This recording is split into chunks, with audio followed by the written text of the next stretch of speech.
Venez à moi, vous tous qui peinez sous le poids du fardeau, et moi je vous procurerai le repos, dit le Seigneur. Amen. Alléluia.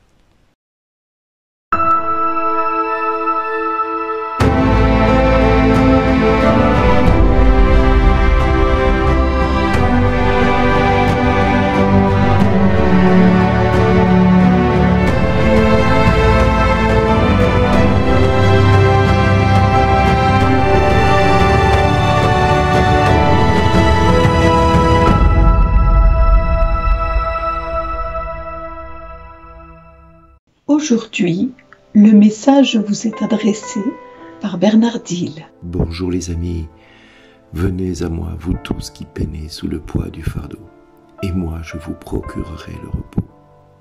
Prenez sur vous mon joug, devenez mes disciples, car je suis doux et humble de cœur. Vous trouverez le repos pour votre âme. Oui, mon joug est facile à porter, et mon fardeau léger. Voici la parole de ce jour de l'évangile de Matthieu. Voici ce texte que l'Église nous propose aujourd'hui de méditer. Alors, j'aimerais vous poser une question. Est-ce qu'il vous arrive de prendre votre croix pour être disciple du Christ? Et quelle est cette croix que vous prenez? Est-ce la maladie que vous avez? Est-ce le péché que vous avez? Est-ce la maladie d'un de vos proches? Est-ce les problèmes financiers que vous pouvez rencontrer? Est-ce également les problèmes matériels, professionnels ou sociétale que vous pouvez vivre? Est-ce que c'est cela, votre croix? Si telle est votre croix, alors vous avez tout intérêt à donner à Jésus le fardeau qui est le vôtre. Oui, prenez son fardeau à lui qui est léger, parce que son joug est facile à porter, son fardeau est léger. Oui, devenez son disciple, prenez sur vous son joug en devenant son disciple.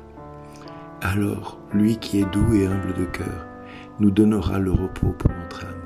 Il permettra à ce que tout ce qui nous semblait jusque-là lourd, dur et difficile à porter devienne facile à porter, léger, parce que en devenant son disciple, tout ce qui nous semblait impossible devient possible. Tout ce qui nous semblait horrible devient merveilleux. Tout ce qui nous semblait atroce nous devient admirable. Alors mes amis, aujourd'hui, quel que soit le fardeau que tu portes, quelle que soit la croix que tu portes, cette croix que l'Église par moments nous dit d'accepter la maladie comme étant la volonté de Dieu sur nous, eh bien moi je dis non. La maladie n'est pas dans le plan de Dieu, sinon Jésus n'aurait pas autant guéri de malades, et les évangiles ne diraient pas. Et tous étaient guéris pour manifester que la volonté de Dieu, c'est pas que nous restions malades, mais que nous obtenions la guérison. Alors, si l'Église, par un temps, a commencé à dire « Oui, vous devez accepter votre maladie, l'offrir à Dieu comme une occasion d'offrir des sacrifices », eh bien, c'est là que l'Église s'est déchargée de ce merveilleux don qui lui a été proposé de guérir les malades, de chasser les démons et de purifier les lépreux, voire même de ressusciter les morts. Et à cause de cela, des quantités de gens sont morts spirituellement, mais personne ne les a ramenés à la vie. L'évangile de ce jour, aujourd'hui, nous ramène à la vie, nous pousse à nous ressusciter de notre mort spirituelle à laquelle nous pensions irrévocable et indissoluble de notre devenir.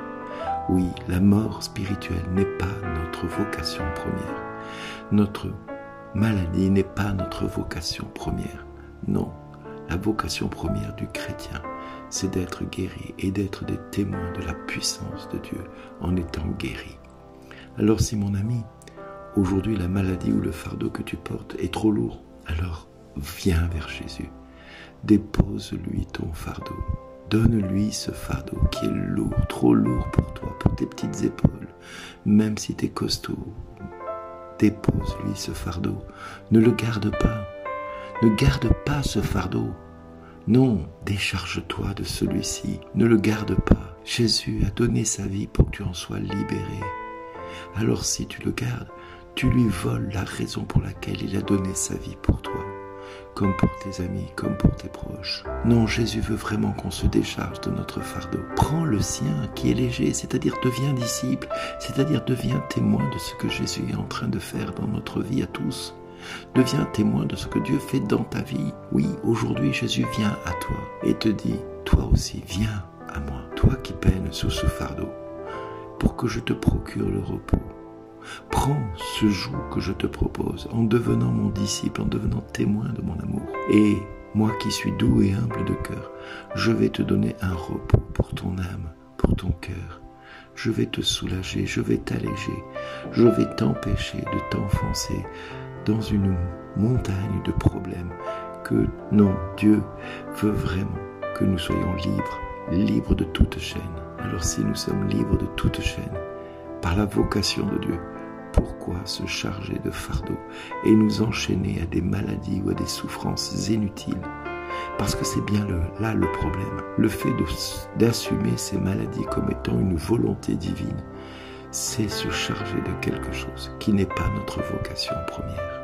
Mes amis, plus que jamais aujourd'hui, le Christ te dit, deviens mon disciple. Prends ce fardeau qui est le témoignage de ce que je veux faire dans ta vie. Prends à bras le corps cette résurrection de Lazare que je veux te faire vivre.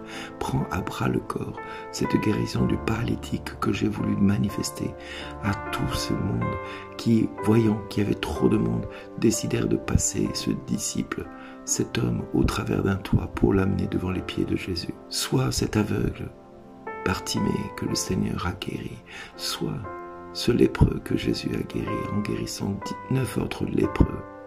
Oui, Jésus veut la guérison, Jésus veut la résurrection, Jésus veut pour toi la santé. Deviens son disciple, témoigne de ce que Dieu veut faire dans ta vie. Donne-lui tout ce qui est trop dur pour toi et prends ce qui est léger. Simplement le témoignage. Jésus, tu es mon Seigneur et mon Dieu. Tu as donné ta vie pour moi. Tu as donné ta vie pour tout ce que je porte depuis des années. Tu as donné ta vie pour ce fardeau qui est trop lourd pour mes épaules. Jésus, je ne veux pas te voler la raison de ton sacrifice à la croix. Je ne veux pas t'empêcher de dire à ton Père, Papa, je te donne ma vie pour le fardeau de Bernard, pour le fardeau de Claire, pour le fardeau de Bertrand, de Judith, de Sylvie, de Dominique, de Martine, de Florence, de Sylvain, de Patrick, etc. Non, je ne veux pas te voler la raison pour laquelle tu as donné ta vie pour toutes ces personnes et bien d'autres encore. Oui, mon Seigneur, aujourd'hui, j'accepte avec joie de devenir témoin de ton amour. J'accepte avec joie parce que je sais que toi, aujourd'hui plus que jamais, tu me dis merci d'exister.